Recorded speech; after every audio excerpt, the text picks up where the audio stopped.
Imagine waking up one day to discover that your young children vividly remember events, places, and even traumas they could never have experienced. For John and Florence Pollock, this wasn't a fleeting moment of imagination. It became a lifelong mystery. After losing their 2 daughters in a tragic accident, their twin daughters began exhibiting uncanny connections to their late sisters.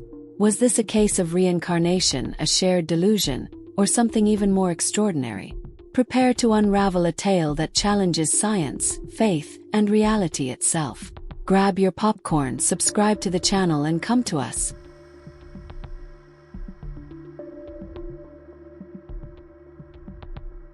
The Pollock family lived in the idyllic town of Hexham, England, during the early 1950s. John and Florence Pollock cherished a peaceful life with their daughters, Joanna, 11, and Jacqueline, 6. Their days were filled with laughter, shared family moments, and a deeply spiritual undertone. But this serenity shattered irreparably on May 7, 1957. That morning, as the sisters walked to church accompanied by a close family friend, a car swerved out of control. The collision was instantaneous and fatal, robbing John and Florence of their beloved children and plunging their lives into despair. The grieving couple navigated their heartbreak in profoundly different ways. John, a fervent believer in reincarnation, found solace in the idea that Joanna and Jacqueline would return to him. He clung to this belief, drawing strength from his unwavering faith. Florence, however, immersed herself in her Catholic convictions, rejecting John's ideas and finding comfort in prayer. The tragic loss highlighted the chasm between their spiritual beliefs, yet they stood united in their love for the daughters they had lost. In 1958, a glimmer of hope emerged. Florence was pregnant again. Doctors confirmed a single fetus during initial checkups, but John refused to accept it. "They will return," he said with certainty. To him, the pregnancy was a divine sign. As the months passed, Florence became increasingly uneasy, unable to dismiss John's predictions. The tension between anticipation and uncertainty hung heavily in their home. When the day of delivery arrived, their lives would take an astonishing turn, setting the stage for the mystery that followed. The Pollock household was filled with an electric mix of hope and trepidation as Florence's pregnancy progressed. On October 4, 1958, the unthinkable occurred. Florence gave birth to identical twin girls, Gillian and Jennifer. Yet, the surprise deepened when the parents noticed something peculiar. Jennifer bore 2 distinct birthmarks. One was on her waist, identical to a birthmark Jacqueline had, and another was on her forehead, eerily resembling a scar Jacqueline had received from a childhood accident. John interpreted the twins' arrival as proof of his beliefs, proclaiming them as the reincarnation of Joanna and Jacqueline. Florence, however, remained skeptical despite the undeniable similarities. The birthmarks were unsettling, but Florence dismissed them as mere coincidence. Yet, small events started to chip away at her doubts. The twins began exhibiting habits and behaviors strikingly similar to their deceased sisters, such as a shared love for dolls and their inexplicable attachment to toys that had belonged to Joanna and Jacqueline. What truly baffled the family were the specific recollections from Gillian and Jennifer. Despite being toddlers, they spoke with a familiarity about their sisters' lives and the accident. Gillian vividly described memories of Hexham that she could not have possibly experienced. Even Jennifer mentioned the crash in chilling detail, despite never having been told about it. These unexplainable moments left Florence torn between her faith and the compelling reality that her daughters might truly have returned. As the twins grew older, their unusual connections to the past became more profound. At the age of 4, Gillian and Jennifer began to recognize landmarks in Hexham, a town they had never visited. During a family trip to the area, they confidently identified places associated with Joanna and Jacqueline, including a school they had never attended and a playground where the deceased sisters had often played. This inexplicable familiarity shook Florence, reigniting her questions about reincarnation. The twins' behaviors continued to parallel those of their late sisters. Gillian displayed a nurturing, older sister demeanor reminiscent of Joanna, while Jennifer, like Jacqueline, often sought comfort and reassurance. These mirrored dynamics left the Pollock parents watching with both amazement and unease. It was as if the twins were reliving their sister's bond, despite no possible exposure to their personalities or relationships. The most chilling moment occurred during a drive through Hexham.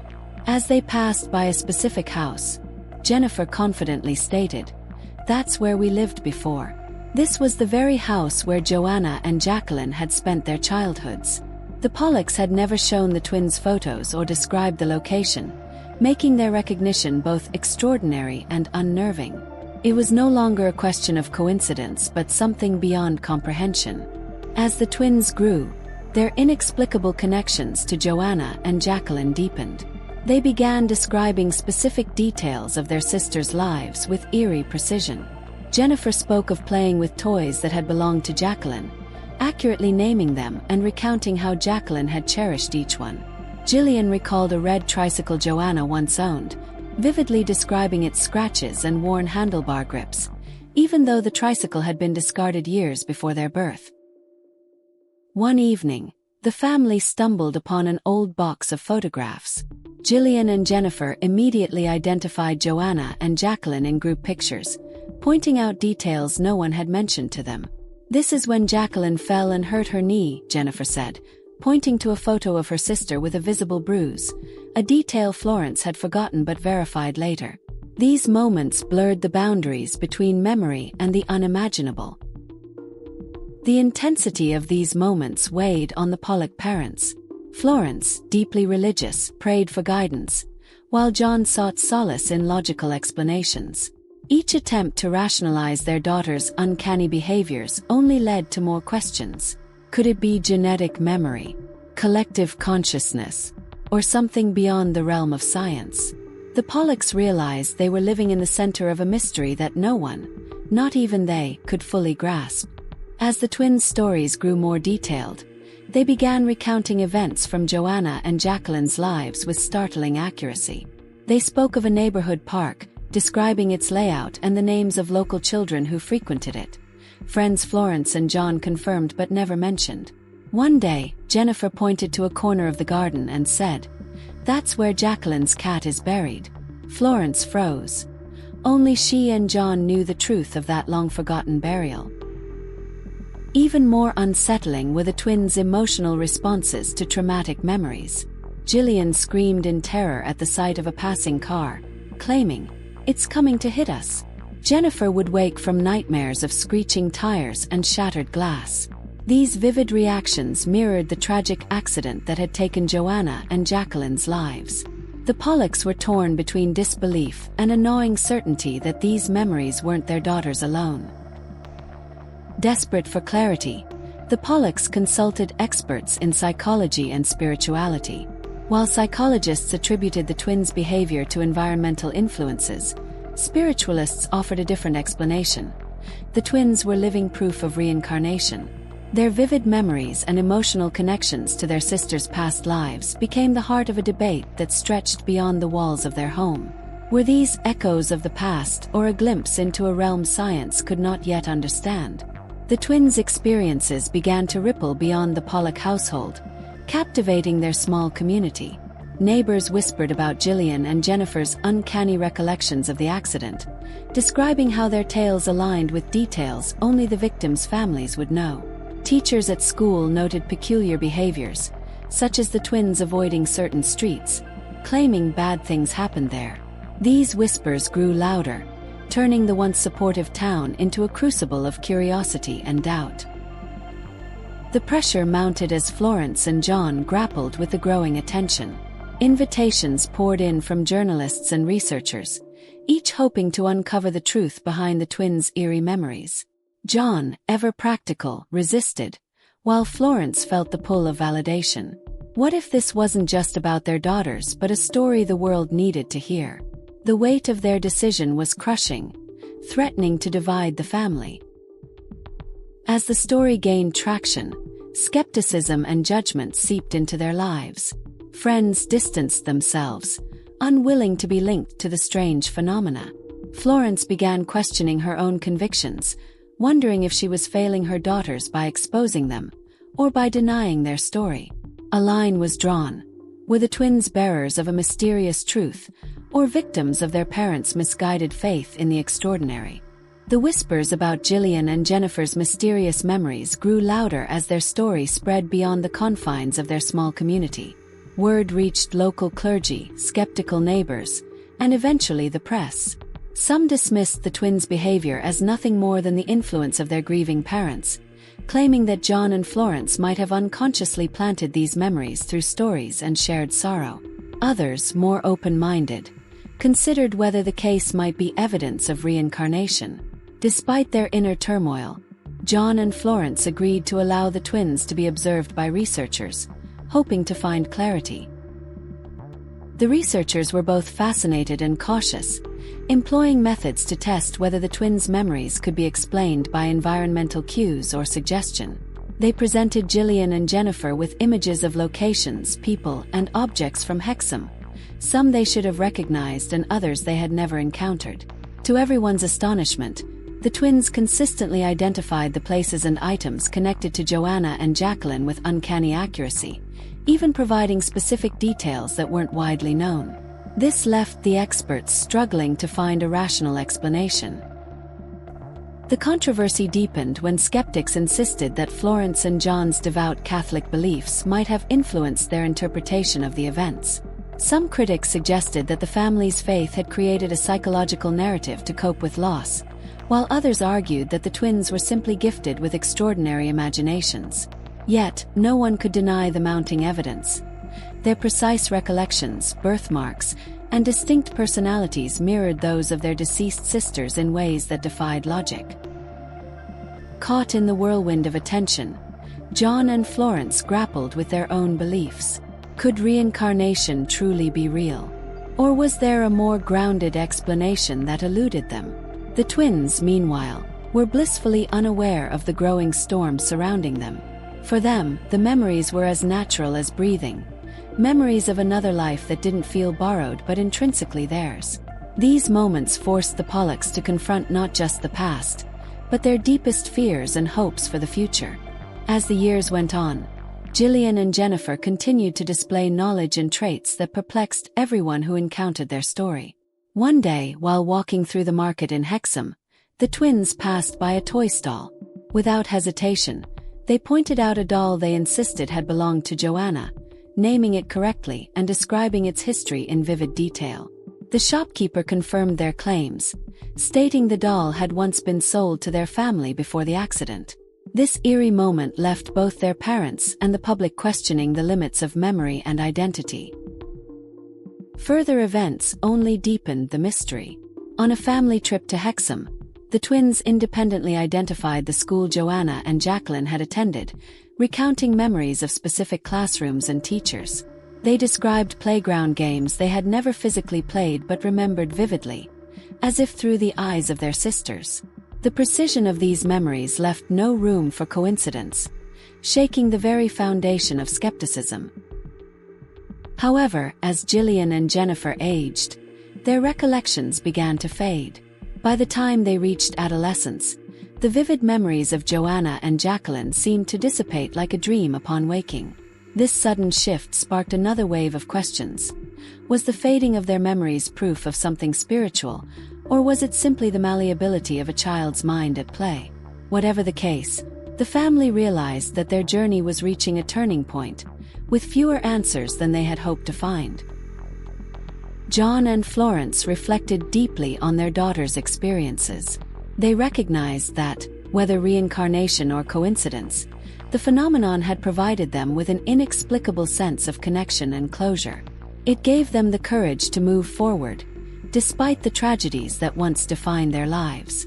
The twins themselves, now blossoming into young adults, held onto the faint traces of their inexplicable past while creating new lives for themselves, unburdened by the mysteries that had surrounded their childhood. As news of the Pollock twins' story spread beyond their small English town, the world took notice. Journalists, scientists, and spiritualists traveled to Hexham, eager to uncover the truth behind the mystery. Newspapers featured headlines like "Reincarnation in the Modern Age," and The Haunted Twins of Hexham. Television programs aired interviews with the Pollock family, showcasing Gillian and Jennifer recounting their inexplicable memories. The story became a phenomenon, sparking debates about spirituality, psychology, and the boundaries of human understanding. However, with fame came criticism. Skeptics accused the parents, John and Florence, of fabricating or exaggerating the twins' experiences for attention. Some critics argued that Florence's strong belief in reincarnation might have influenced the twins' behavior. They speculated that the details shared by Gillian and Jennifer could have been inadvertently implanted through subtle cues, storytelling, or even overheard conversations. The family faced intense public scrutiny, with some accusing them of exploiting their tragedy for fame. Undeterred, John and Florence defended their story with unwavering conviction. They highlighted the specific and unprompted nature of the twins' memories, details about events, objects, and places that the children had no logical way of knowing. Renowned researchers were invited to study the family, and while some found the evidence compelling, others dismissed it as coincidental or a result of psychological phenomena. The debate only fueled the story's notoriety, making the Pollock twins a global enigma. As time passed, the intensity of public interest waned, but the mystery remained unsolved. John and Florence had no desire for further fame. Their primary concern was the well-being of their daughters. They chose to retreat from the spotlight, allowing Gillian and Jennifer to grow up away from the pressure of public curiosity. For the twins, the journey had been both extraordinary and bewildering. Though they no longer felt bound by the memories of Joanna and Jacqueline, the experiences left a lasting imprint on their identities. As the years passed, the Pollock twins grew into adulthood, their lives settling into normalcy. Yet, the memories that had once defined their childhood began to fade. Gillian and Jennifer no longer vividly recalled the past lives of Joanna and Jacqueline, but their connection to those stories left a deep and abiding impression. It was as if the weight of an extraordinary childhood had shaped their understanding of life's complexities, leaving them with an appreciation for the unknown. The story of the Pollock twins lived on, continuing to capture the imagination of new generations. Scholars and spiritualists referenced their case as a cornerstone in discussions of reincarnation. Their tale became a topic in classrooms, books, and documentaries. Each new interpretation brought fresh perspectives, but no definitive answers emerged. Some saw their story as irrefutable proof of life beyond death, while others dismissed it as a coincidence amplified by human imagination. The Pollock twins became symbols of an enduring enigma, a puzzle that remained just out of reach. For John and Florence, their belief in the miraculous nature of their daughter's experiences remained unshaken. They viewed the twins as a gift, a testament to love transcending time and tragedy. When asked, they would smile wistfully, saying, "Perhaps some mysteries aren't meant to be solved but simply cherished." In the end, the Pollock twins' story is more than a tale of potential reincarnation. It's a reflection of humanity's eternal search for answers. It challenges the boundaries of what we think we know and asks us to consider the extraordinary possibilities of existence. Whether their memories were divine, psychological, or coincidental, they remind us of life's vast and unfathomable mysteries. And so, the story of the Pollock twins remains unsolved, leaving us with more questions than answers. What do you believe, reincarnation, coincidence, or something beyond our understanding? Let us know your thoughts in the comments. If you enjoyed this journey into one of life's most fascinating mysteries, don't forget to like this video, subscribe to our channel, and turn on the notification bell so you never miss a story like this one. Check out our other videos exploring the unexplained, and let's continue to uncover the mysteries of the world together.